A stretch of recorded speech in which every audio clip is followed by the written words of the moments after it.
No hard feelings, no bitterness. I want fair and square.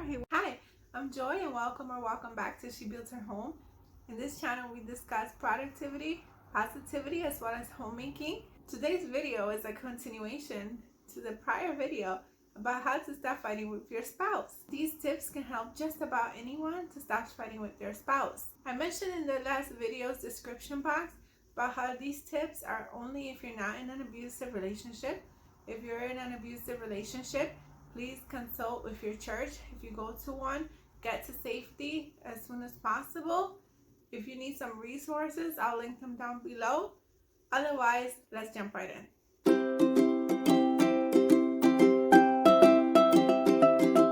So the next one is complete, not compete. We're not a competition with one another.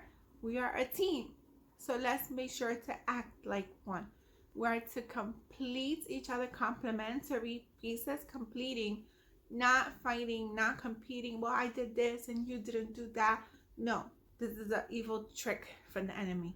You two are one. Now complete each other versus competing. I did this, you didn't do that. Complete one another instead of like nitpicking and competing all the time. This is not a competition. If we treat our marriage as a competition, somebody's always going to lose. And if one of us loses, none of us win. Because remember, we're a team here. So let's be sure that we are completing and not competing.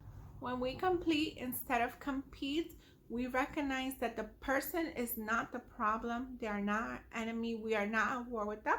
We focus on the issue at hand and solve the issue at hand. Don't start attacking their character because they left the toilet seat up. Believe me, I know it's hard. Focus on the issue at hand. They are not your enemy. They are not the problem. Do not attack their character just because they did something that you may not appreciate or agree with. Try to talk to one another. Focus, what is the issue? And then solve the issue. For an example, if a spouse takes a little bit longer to get ready and they're often late or causing the family to be late, one time when you're not already angry about the tardiness, sit them down and don't attack their character. This is the issue. The issue is the lateness. Don't start attacking them now. Attack the issue. How can we solve this issue of the lateness versus attacking them as a person? Okay, the next one is to commit forever. Don't just try to flee. Matter of fact, that's not even an option. You're married now, so that's it. I hope you chose right. No, but you're married now. That's it. You know, there's no going back. We're in this forever. Commit forever. So decide in your mind, this is forever. There's no way out. And please, this is not about abusive relationships. I am not speaking about abusive relationships. If you find yourself in an abusive relationship, God forbid, get help, please.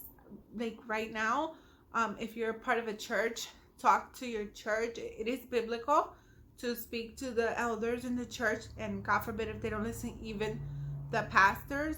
But my point is, if you're not a believer, that's okay too. I'll link down some resources below. Now, these tips, first of all, they're not professional advice. This is just my experience, what have worked for me and my high school sweetheart. Thanks be to God. However, if you are in an abusive relationship, please get help. We don't want to be in that kind of situation. Don't want our children to see that kind of situation. We don't want anyone getting hurt. These tips are for the people who are not in an abusive relationship. Please check the resources down in the description below, and let's move forward with the tips. So as I was saying, we are committed forever. We are committed forever. Pre-decide, not while in the heat of the moment. How will we solve certain issues? What is okay? What is not okay? What we will deal with? What cannot happen? Meet in the middle most where you can. If they feel strongly about something and you don't, then you meet them a little more. If you feel strongly about something, then not so much, then they meet you a little more. If we both are feeling strongly about an issue, decide ahead of time how you will solve it. My husband and I, we do rock, paper, scissors. whoever wins, that's it.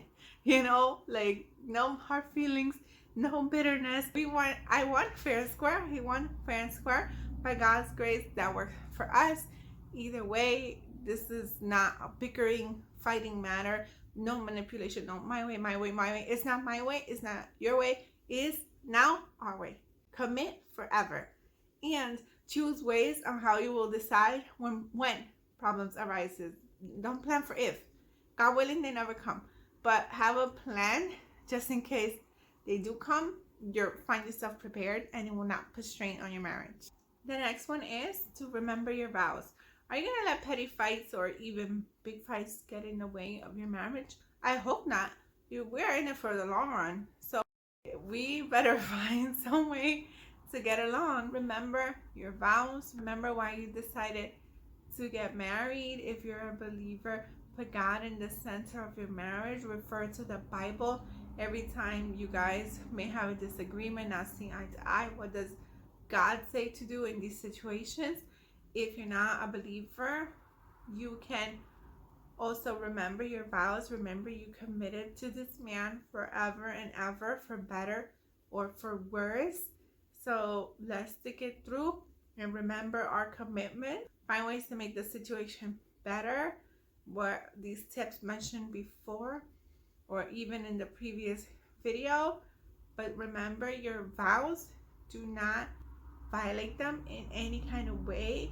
God forbid if they choose to violate them, that's between them and God, between them and their conscience, or whatever you wish to say. But do not stoop to any level. Don't do something that you'll regret. You cannot control what the other person does, but you can control what you do. Finally, the last one is honesty is the best policy. Honesty is the best policy. Can you even have a video about marriage without mentioning honesty? If there's something that your spouse doesn't know, that will build up walls, eventually chipping away of your marriage. We definitely do not want that. If there's something that, God forbid, you have done, make sure that they know, even before it's done, but God forbid the mistake is already made, please tell them. It's not fair for them. Remember other tips about forever commitment. So I'm not talking about something crazy here. Any little thing that they don't know, it still could eat away at your marriage. Just because you find something little doesn't mean that they will. You opening up an account behind their back or something, that's infidelity. That is financial infidelity. Always be honest. Honesty is the best policy. You would like somebody to lie to you, please don't lie to them. And yes, not saying something is a lie. You're admitting the truth, therefore you're lying. You don't want to be deceitful to your spouse in any way, shape, or form. Think about it. Is this fair that, using the account example, the bank knows but your spouse doesn't know? Maybe your coworker knows but your spouse doesn't, your friends but not your spouse. Why does everyone need to know everything about you except the person that you committed your life to? That doesn't sound right to me. Honesty is the best policy. Another way to look at things, something about them. Let's say you want to tell them but you don't exactly know how. You have to tell them. It's not always easy. Pray for the best way to say things. If you're a believer, use discernment. But it's not nice that you know something or everyone else knows it, but not your spouse.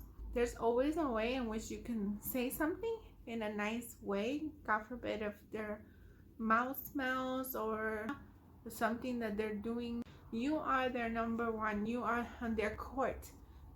You know your husband the best. There has to be a way that you can mention it to him without hurting his feelings. But the worst thing you could do is not say something. How would you feel if you had Spanish in your teeth and nobody told you, you know? Well, so there you have it. Those are all the tips on how to stop fighting with your spouse.